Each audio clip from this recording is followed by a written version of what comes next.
Imagine inheriting a totally aesthetic, cottage-core dream house to escape your absolute dumpster fire of a life, only to realize the walls are literally hiding a decades-old missing persons case, and the past is trying to drag you into it.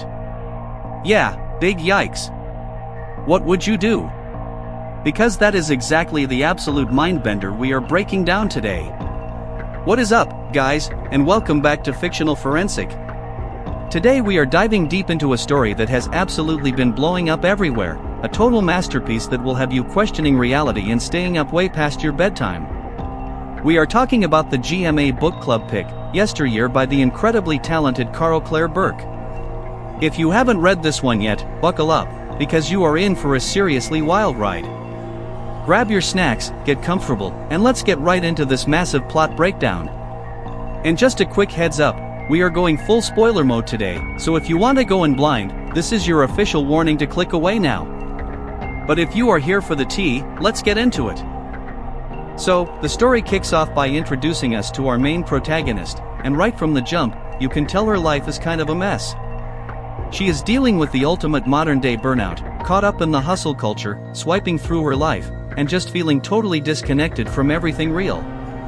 She's living in the city, dealing with the daily grind, but there is this heavy vibe of nostalgia hanging over her. She is constantly romanticizing the past, thinking about how much simpler and more authentic life used to be back in the day.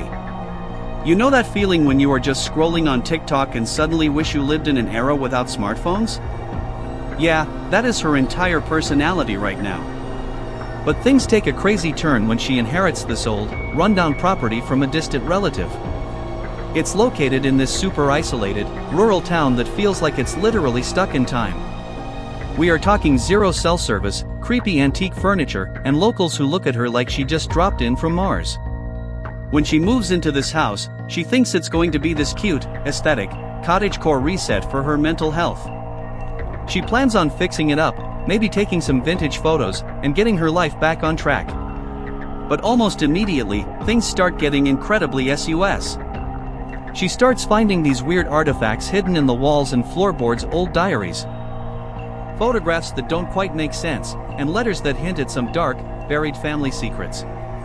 The more she reads, the more she realizes that this town, and her own bloodline, are hiding something massive. The author does an insane job here building the tension.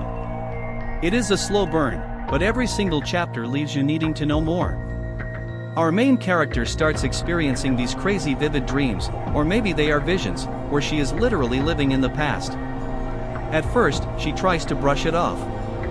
She tells herself it's just the stress, the isolation, or maybe the weird mold in the basement getting to her head. But these visions start bleeding into her waking life. She will be walking down the street and suddenly, the modern cars disappear, the paved roads turn to dirt, and she is face to face with people who look exactly like the ones in the vintage photographs she found.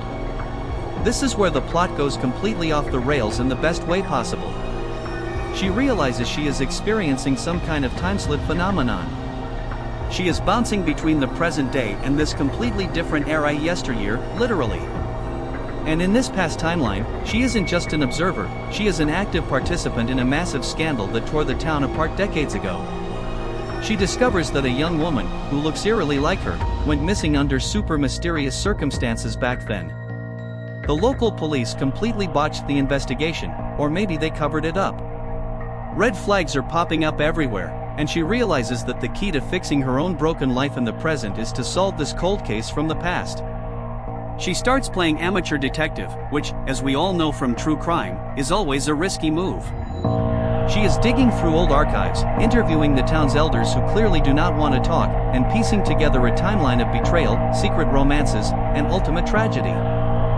As she gets deeper into the rabbit hole, the stakes get crazy high. The people in the present day start noticing her erratic behavior.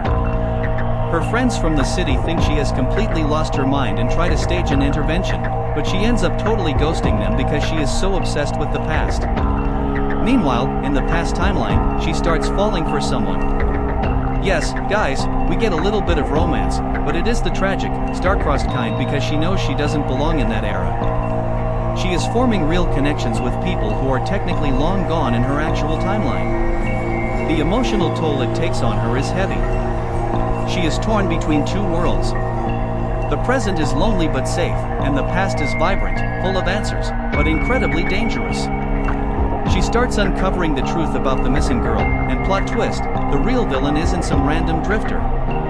It is someone deeply connected to her own family tree. The climax of this book had my jaw literally on the floor. She finally pieces the whole puzzle together during a massive storm that hits the town, mirroring a storm that happened on the exact night the girl went missing decades ago. The timelines start collapsing in on each other. The present and the past blur so much that she doesn't know which reality is the real one anymore. She has this epic confrontation with the truth. She discovers that the missing girl was trying to expose a massive corruption ring in the town, and she was silenced for it. Our protagonist has to make an impossible choice: stay in the past to try and save this girl, potentially altering the entire course of history and erasing her own existence, or bring the truth back to the present and finally lay the ghosts of yesteryear to rest. I won't give away the absolute final seconds of the ending because the author leaves it slightly open to interpretation, giving you major goosebumps. But she manages to bring the evidence to light in the present, exposing the corrupt families who have run the town for generations. She finally finds peace, not by escaping to the past, but by accepting it and using it to fix her present. It is a powerful message about not letting nostalgia blind you to the reality of what actually happened. The book wraps up with her standing on the porch of the old house, the storm finally cleared, looking out at a town that is forever changed because she dared to dig up its darkest secrets. Honestly, guys, the pacing, the aesthetic, the raw emotion, Caro Claire Burke absolutely snapped on this one. It's got that perfect mix of mystery, psychological thriller vibes, and historical fiction that keeps you hooked from the first page to the very last word. If you love stories that mess with time and uncover deep, dark secrets, this has to be your next read. Let me know down in the comments what you guys thought of that insane plot twist, and if you would ever want to travel back in time knowing the risks. Drop a like if you enjoyed this deep dive, hit that subscribe button for more crazy story breakdowns, and I will catch you guys in the next video. Peace out.